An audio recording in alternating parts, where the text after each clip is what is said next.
Merhaba. Bugün Çantokum Sarayı'na geldik. Ve burada Secret Garden diye bir yer var. Bu Secret Garden filmle alakalı sanıyorum ama dizidekiyle alakalı mı bilmiyorum. Emin değilim ama dizideki kadar güzel bir yer. Her yer yemyeşil. Müthiş. Müthiş. Şu anda yağmur yağıyor ve ben ıslanıyorum. Ama gene de size video çekmeye çalışıyorum. Bu değerimi de unutmayın. İşte bir şey varmış. Bir dakika bakın.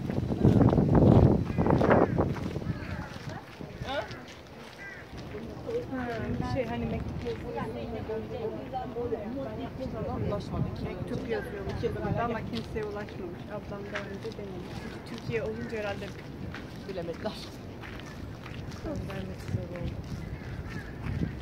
Şimdi size çok güzel bir manzara göstereceğim. Geliyor. Geldi. Burası yemyeşil, muhteşem bir yer. Buradan gösterince çok uzakta görünüyor. Oysa ki o kadar yakın ki. Bir daha göstereyim.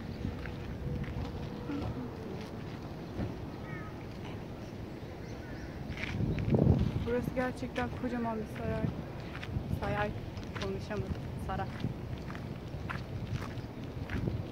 Neye bakıyoruz?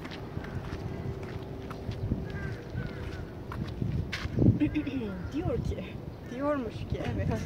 Muhteşem İngilizce'li 1834 zamanında Rebuilded, yeniden inşa edilmiş. Onlar olmuş sanırım. Kral Jeonju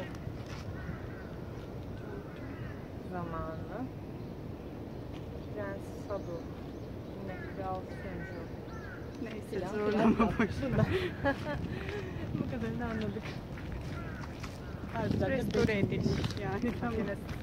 Ablamın müthiş İngilizcesiyle de. Bir de şuraya inelim, burası da. Neyse kimin yaptığını anladık en azından. İçeri girmişler. İçeride de fotoğraf istiyorum. Dır. Anca dır. Nereden girmişler bunlar içeriye? Etrafında bir dolanalım. Don't enter yazıyor. O şey yerinde, Evet, güzel bir yer değil mi? Aha, buradan güzel görünüyormuş bak ne? Çok. Video sürem doluyor. Son 30 saniye. Bye. Hafıza kartını mahvetmişim demek ki. Buradan girilmiyor ya buraya. Son kez şöyle bir bakın. Hadi girelim. Ben gidiyorum. Bye bye.